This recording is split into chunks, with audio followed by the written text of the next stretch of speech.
Tonight, a political expert weighs in on Kamala Harris's election loss and what Trump's victory means for Virginia's economy. Coming up next on VCU InSight. Tim Kaine's watch party draws a huge crowd. Supporters celebrated as they looked ahead to a historic victory. We'll have the full details coming up. Stay tuned. Petersburg votes yes to a new casino resort. 82% of residents back the proposed project, an expectation of economic growth and job opportunities. We'll have more on this in our CNS News Minute ahead. All this and more, VCU InSight starts right now.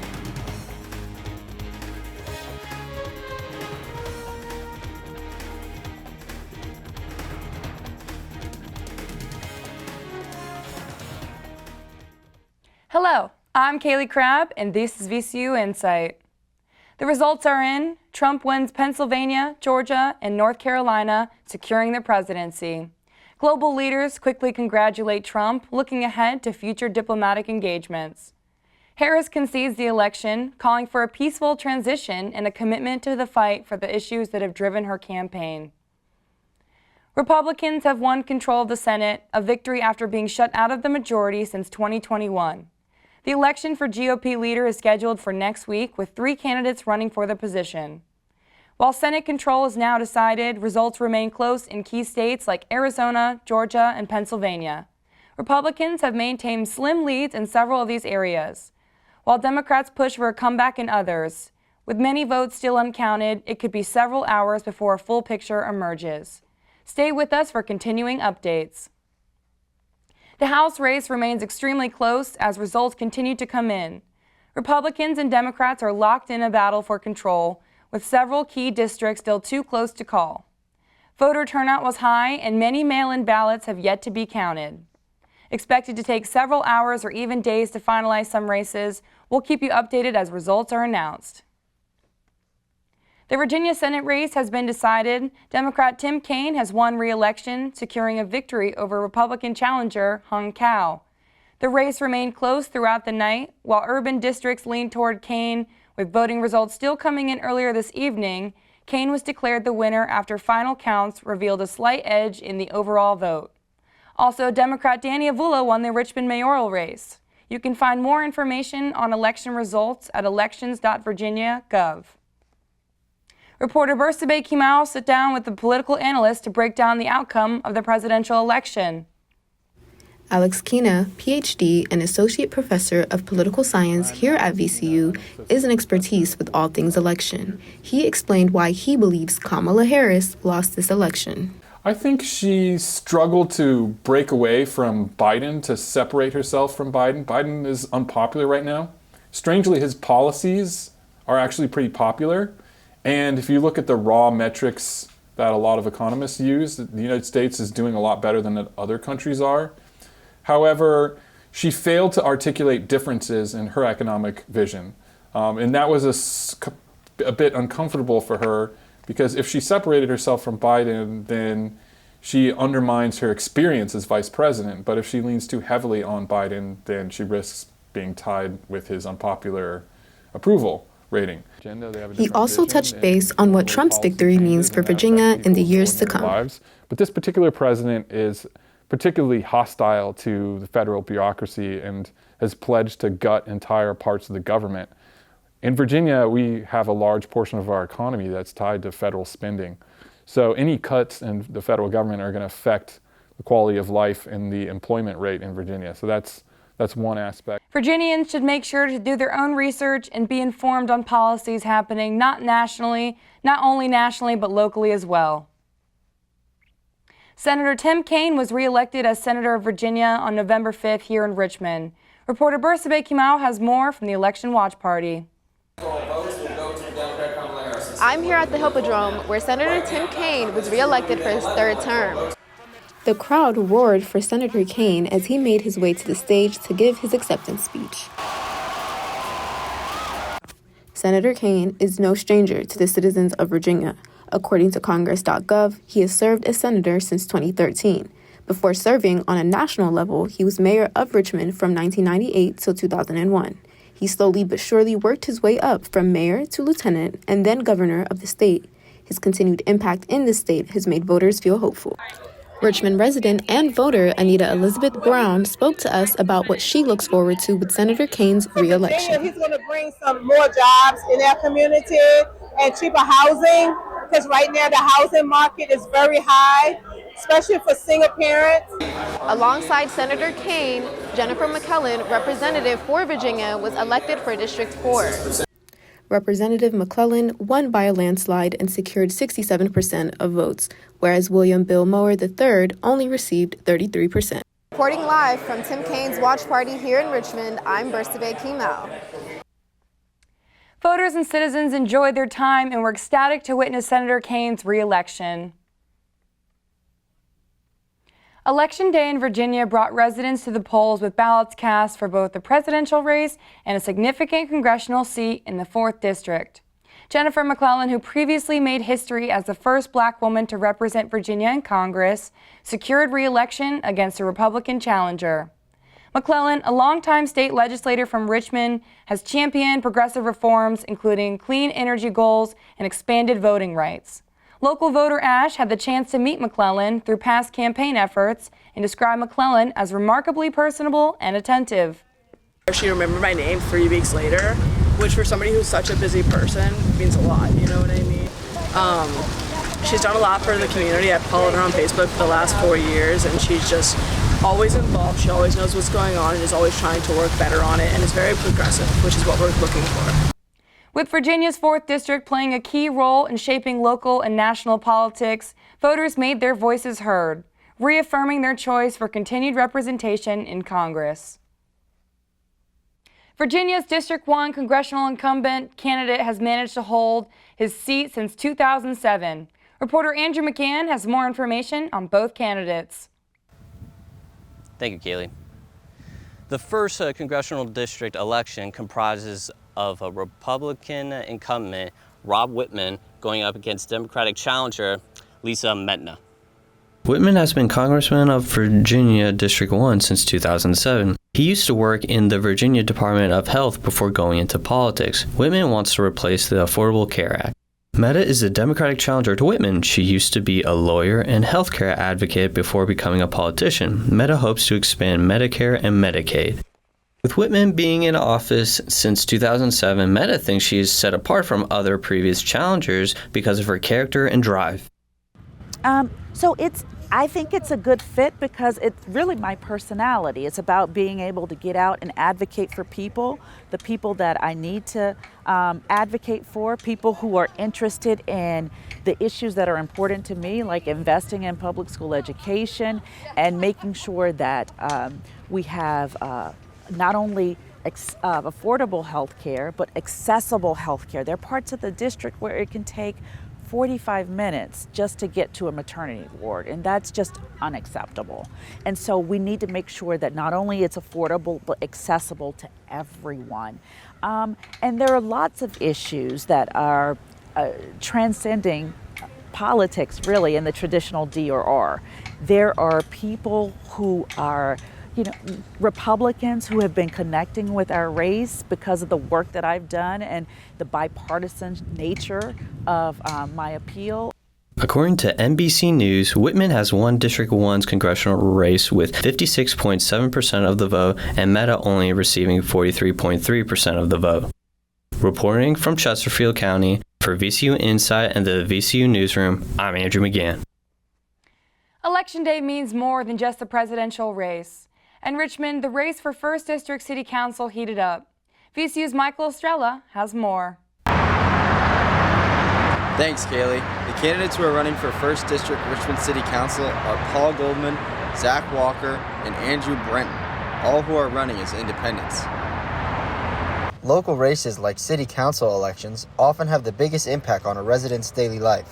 That's why people must pay attention, not only to the presidential election, but also to these important local elections. Candidate for 1st District City Council, Zach Walker, hopes that the outcome for this election results in people wanting to live in the Richmond area permanently. I think to make at a place where people permanently want to live, okay, families included. Candidate Walker would like to see some transparency and wants to let people know that City Council is about improving the community and city that they live in. For VCU InSight in the newsroom at VCU, I'm Michael Estrella. Thanks, Michael. Student loan forgiveness and the future of financial aid have become hot-button issues in the 2024 presidential election. Millions of students and graduates watched closely as both parties took strong stands on the debt crisis. Reporter Blake Henry is in Richmond with more information. With the presidential race well on its way, there has been a lot of topics handled differently from each party. Financial aid has been one of the important topics, with one side wanting to continue the student loan forgiveness plan set in place by President Biden, and the other party wanting to pause that plan because they think it would be unfair.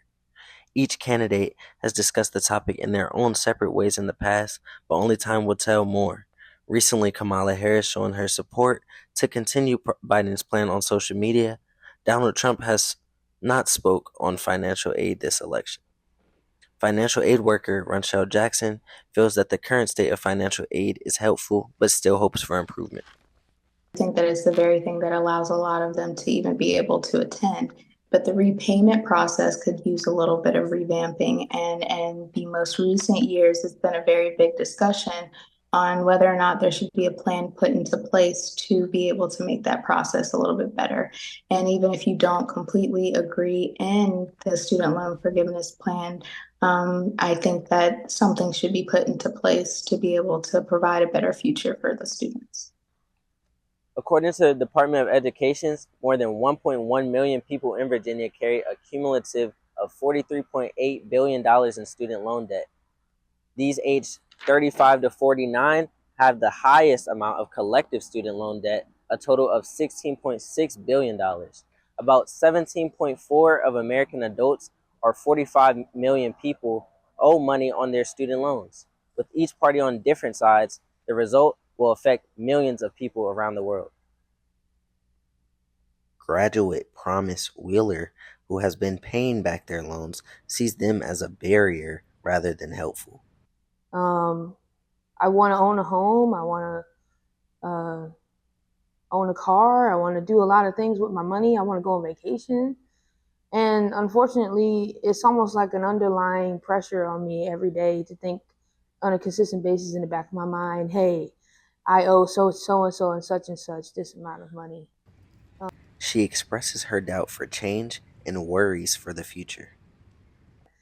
The most important thing is confidence. Confidence in not just the value of the dollar, but the value of where the dollar is actually going. So I think the issue now is the lack of confidence that I have in not just the potentials for loan forgiveness, anything like that, but also even for the generation coming behind me. I'm just not all that sure. Millions of graduates and current students will be watching this race closely and making their voices heard through voting at the election. For VCU InSight in the newsroom at VCU, I'm Blake Henry. Every vote matters. To check voter status for future elections, visit www.vote.org.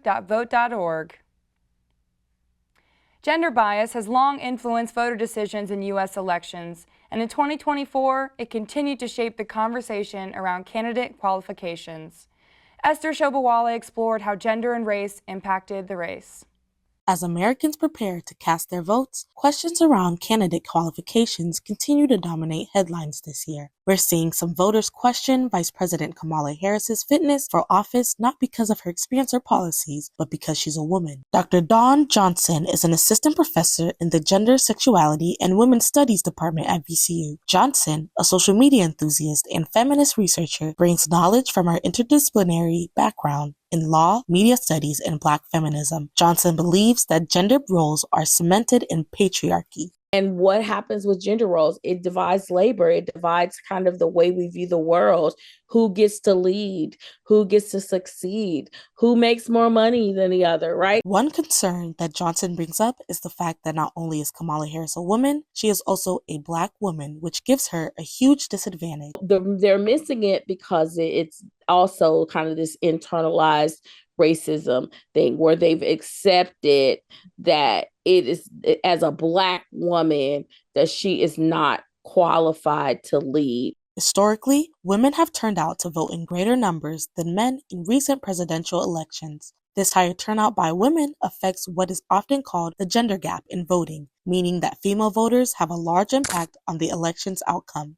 According to Brookings.edu, in the last presidential election, women accounted for 54.7% of the electorate and men accounted for 44%. As a man myself, I wasn't too comfortable at first because I never seen a woman president, take over, the reins of the country and the decisions. Stephen Covey is a senior at VCU. His role in the Developing Men of Color Organization's e-board at the school allows him to see into the perspectives of other young men. Covey has noticed that stereotypes about the use of emotions play a factor into the deciding vote for this upcoming election. I think women tend to be more emotional than men, and emotions are not something we're too comfortable with. As Americans head to the polls, the decision could mark a pivotal moment in defining leadership for future generations. The choice may show whether voters are ready to break from long-standing gender biases and judge candidates based on their capabilities and vision. Reporting from VCU InSight and the newsroom at VCU, I'm Esther Shobawale. Coming up in our CNS News Minute, the election results are in for the live casino in Petersburg. Voters turned out in force. We'll tell you how the new gaming destination affected political outcomes in the area right after the break. This and more coming up next. Hello, I'm Amaris Bowers with our CNS News Minute. The proposed casino in Petersburg will be built after 82% of residents cast votes supporting the venture. Capital News Service traveled to Petersburg on Election Day to ask voters about the live casino resort. Mamie Hamilton is an advocate for Vote Yes for Live Casino Resort. She was at the tent outside of the polling location, handing voters sample ballots and encouraging them to support the casino. Petersburg has been having water and sewage problems for ages, and this is an opportunity for us to get it fixed. The Cordish Company is behind the project. They estimate the casino will bring a $2.8 billion economic boost to the region in the first 10 years. It will also be a hotel, event center, and dining venue. The casino and resort will provide the city with $240 million in tax revenue along with job opportunities. Just 30 minutes away, Richmond voters twice rejected a casino proposal from the same company. This will be the 5th casino in Virginia. Virginia voters are using a relatively new way of voting thanks to same-day registration. A law took effect in 2022 allowing voters to register after the regular deadline passes. The method has become popular among college-age voters, putting off registration or who are voting near school. According to the Virginia Department of Election, last year around 25,000 people used that method of voting. This year, early, unofficial numbers show over 120,000 provisional ballots were submitted. The votes still have to be checked and certified, which takes place late this week. That's all for our CNS News Minute for this week. Be sure to check us out in the future shows. Back to you, Kaylee. Thanks, Amaris. The 2024 Election Day is a huge day for American people and the candidates running. Tons of people attended watch parties to show support. Blake Henry is at the Tim Kaine watch party with more on this big moment. She cannot afford to lose that. The turnout of Tim Kaine's watch party has been a huge success, with tons of supporters packing in to witness history. Special guest speakers such as Abigail Spanberger, U.S. Representative for the 7th District, and Suzanne Swecker, Chairwoman of Virginia's Democrats, made sure to thank everyone that has attended and let them know to be proud of the efforts that they have given to go out and vote during the election. Guests have had plenty of food, beverages, and cheers throughout the night, and look forward for more information coming soon. Richmond resident Ella Shields expressed her high hopes and excitement for this year's election. Oh, I'm pumped. I'm so excited to elect our first female president. I could not be more excited. I have full heartily believe that we will elect our first female president today. Votes continue to come in, so stay tuned and up to date for more information coming soon. Reporting from Tim Kane's Watch Parks in Richmond, I'm Billy Henry. A big difference. Coming up, Virginia's officials are taking action against cell phone use in schools. How will new policies impact student focus and academic performance? We'll hear from educators and parents on both sides of the debate. Stay tuned for the full story after the break.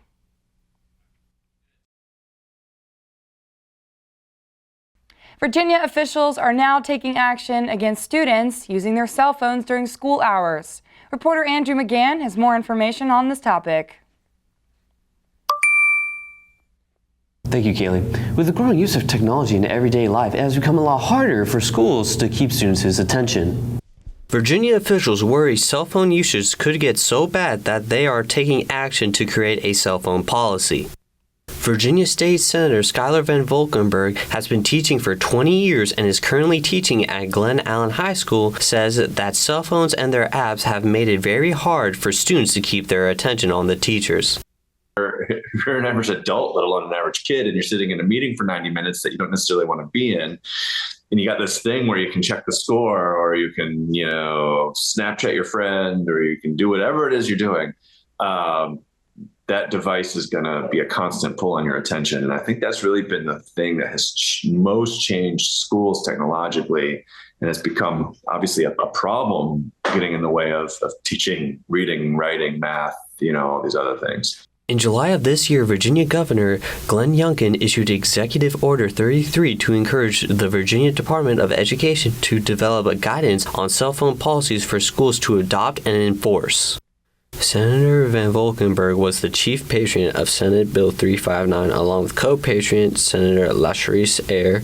The bill was unanimously passed through the Senate in 2024, but was pushed to 2025 so legislators can do more research since technology is considered a hot topic. According to Senator Van Valkenburg, the introduced bill was only suggested to schools that they could adopt cell phone policies. Now it's mandatory for schools to have cell phone policies. It was not saying they had to, it was like, hey, you can. And kind of got the conversation started. And we've moved from the kind of, hey, you can, to the, hey, you're going to. According to a survey conducted in 2023 by PewResearchCenter.org, 72% of high school teachers say students being distracted by their cell phones is a major issue in their classrooms.